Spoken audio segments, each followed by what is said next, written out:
Hello, my name is Zachariah with Old Man Gaming. Above me, you are seeing Wizard's Respite Ash. Hello.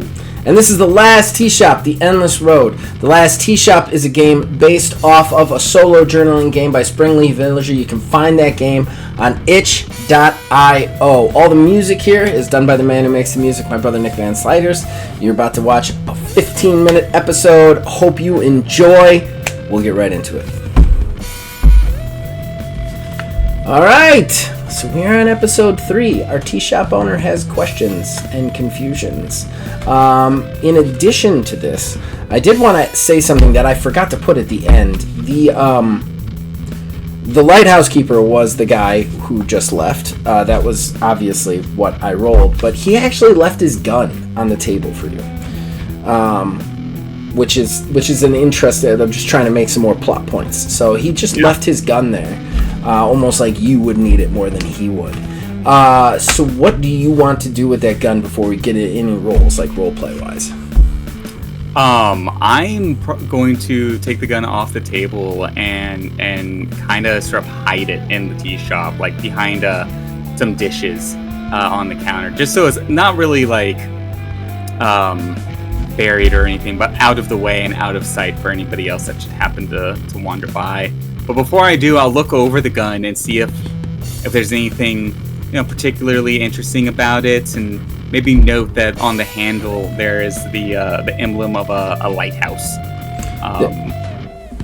Nice. Yes, I love that. Other than that, it's just a straightforward 9mm Glock. Something about it seems unnatural though. Like this place shouldn't have a gun. Like there shouldn't be guns here. Mm-hmm. Which. One of the things that you also feel when you touch it is you get this feeling of a connection to the physical world, to the world before this, the place before this. And like something about it, like you feel like this doesn't belong here. Like it's out of place, and it can also give you potential like looks at maybe your life. You're not exactly sure why. Something about it seems like it was his, like almost like the lighthouse keeper was so connected to the physical world that when he passed on, he manifested that connection in the form of this gun, and that gun is now with you, which allows you to kind of connect to the physical world in some other ways. Okay. Another tools to have here. Yeah, made that completely up. That's not in the game. So let's go ahead and get into the rolls. So you're rolling for weather and the mood, and I am rolling for who we are going to get, and we are going from the lighthouse keeper. So here we go. Jeez, same number like every time. Gotta be kidding me.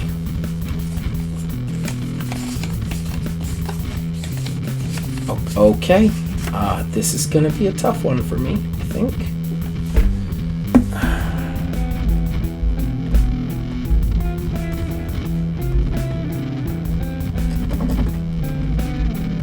Alright, you're going to pause for just 1 second. Alright, so what is the mood and the weather, sir?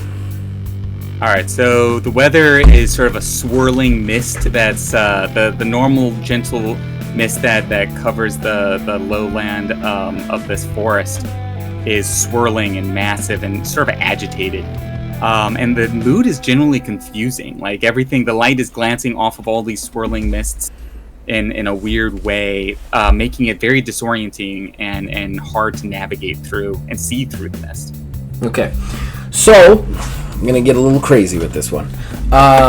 You touched the gun, and after the gun is when the confusion starts. Almost like you felt a connection to the physical world again, like whatever you were beforehand, kind of attached to that.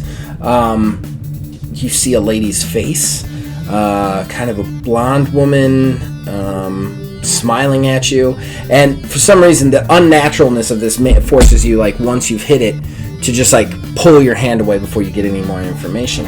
But the minute you pull your hand away, you realize that now we've got these mists kind of swirling around you, and everything feels very confusing, like something has not quite attached correctly. You have 4 more nights of very unhealthy sleep, confusing sleeps. The mists don't get any better. They're also not showing you things anymore. You felt like you were seeing things in the mist. You were seeing things in the mist, and now you're not. The mist is just like swirling, like it's disconnected from you. And sure enough, this confusion lasts all the way into the 12th day, when out of the mist runs this woman, and you recognize her from the vision you had with the gun. Blonde woman, average size and build, just kind of like sprinting out of the mist, kind of like confused. Miss, come here. Like, are you all right? She stops. She looks back. She goes, I don't know. I don't feel like I'm in the place I'm supposed to be. Do you ever get that feeling? I look around the tea shop for a long moment. The mist doesn't tell you anything. The mist again is still swirling, so it doesn't tell you anything. Yeah. I look look around at the tea shop. I'm just kind of baffled for a moment. Like, yeah. Sometimes I feel a little confused. This is my tea shop. Why don't you come in and have a moment to collect your thoughts?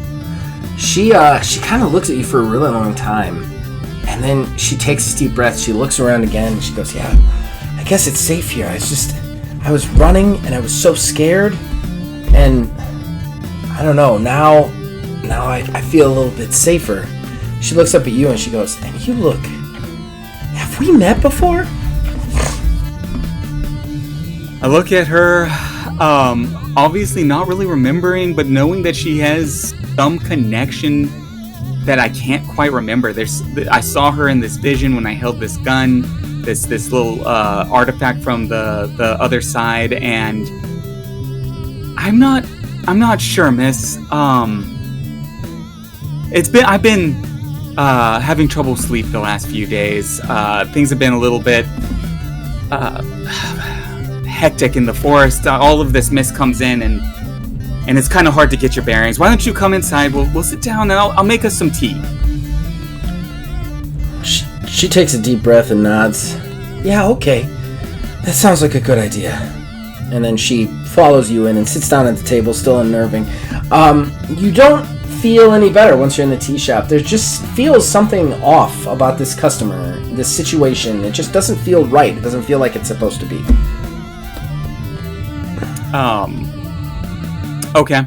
I set the kettle on the fire to burn, or to start warming up, and I sort of scratch my head. I have a furrowed brow. I sort of stare into the distance for a moment, not really sure exactly why things feel so off, why I feel so ill at ease and confused. And I look to her and Miss, this has been kind of a weird few days. Let me ask. You said you were running through the mist. You were trying to remember where you were coming from, or you were confused. What was the last thing you remembered? She's like, the last thing I remembered. I don't know.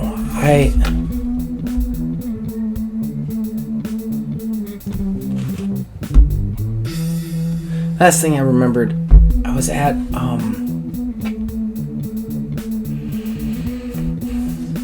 I don't know. I remember I was single, and I was alone. My husband had died a long time ago. I feel like I was older. What was I running from? I don't know. I just remember this blackness and then this overwhelming fear that I had to get away from something, that something was wrong. I'm not gonna lie, it hasn't truly gone away yet.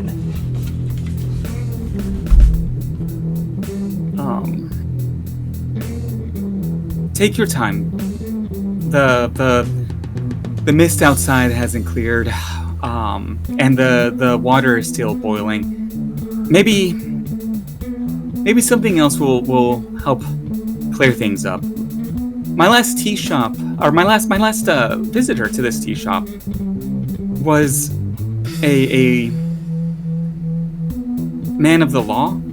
He belonged to a special unit that protected children. They called them the lighthouse keepers. Do you know him? And here's what really messes you up. She doesn't. She just looks and she goes, "No, I've never heard of anybody like that." And that's when it kind of dawns on you that, like, she should. You're not exactly sure why you know that, but you know that she should know the man, not know the man. Something has gone wrong with what's happening. Yeah, here. Okay. So yeah, like that definitely unsettles the tea shop owner. He starts to pace a little bit. He's looking nervous. He's trying to hide it, you know. He's trying to put on this persona of being the tea shop owner, this person who he's supposed to be. He knows he's supposed to be this, but he doesn't know why. And he's starting to realize that something's not right in many ways. As you pace, he's still pacing when the kettle like begins to whistle. You're pacing, and the kettle begins to whistle, and you almost don't even hear the kettle because you're kind of lost in thought. All right, so as you're pacing back and forth, you almost don't even hear the kettle because you're kind of lost in thought, and you just see she gets up, grabs the kettle, and starts to pour the tea for both of you. And then she kind of looks at you and goes, "You know, I remember my husband used to pace like that when he had problems, so long ago." And then she puts the kettle down and puts the tea down. She goes, "You should stop and just sit down and think about things." And when she says you should stop, sit down, and think about things, you remember the blonde girl from When You Touch the Gun, and you remember that's what she was saying to you. You don't know why, but that's what she was saying to you.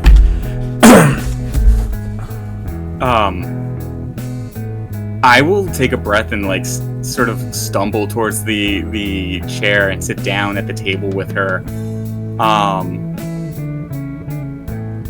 This is an unusual and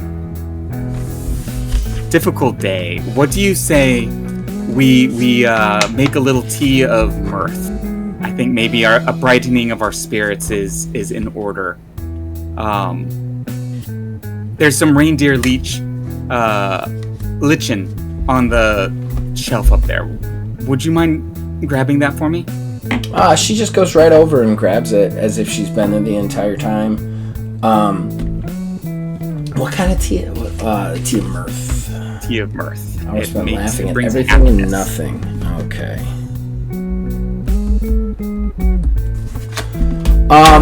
Yeah, so you pour the tea for that, and the mood changes. The mood completely changes. The confusion never really goes away, but you both enjoy the reindeer lichen, and you both enjoy the tea of mirth and start to giggle about times. She starts to tell funny stories about her husband and how he would pace back and forth when he had problems with his jobs, or he was a writer, and so like when he would do a lot of writing and he would get lost in a problem, he would just walk back and forth, and how she would make tea for him to calm him down, to get him back to a place where, you know, he could then think, and you guys just laugh a lot about it, and all the time that goes away. The mist never clears up while she is here the entire time. The candle does, however, light up, and then she looks up at you and goes, "I feel like it's time to go, but thank you for this, and there is something I remembered." She takes the last sip of her tea. She's like, "I was running from someone, and they're coming here. They're coming to see you." She was like, "I don't remember features, just a dark, featureless, not human thing. I don't know. It was frightening, but they're headed here because something's wrong." And then she lights the candle and she goes, "Just take care of yourself." And then she taps your shoulder again. And there's something so familiar about her touch, but yet she walks out of the tea shop, and and into the forest. The tea shop owner is just going to sit there staring after her into the swirling mist of confusion and have a oh crap look on his face. That was another episode of The Last Tea Shop, The Endless Road. Come back next week where we do another customer. And yeah, check out wizardsrespite.com for all of your fun TTRPG needs. Check out everything Old Man Gaming has to offer you. And you can also check out the base game for this wonderful game, The Last Tea Shop, Springleaf Villager. You just search Last Tea Shop on itch.io and you can actually get it for free. It's an amazing game. And we'll see you guys next week.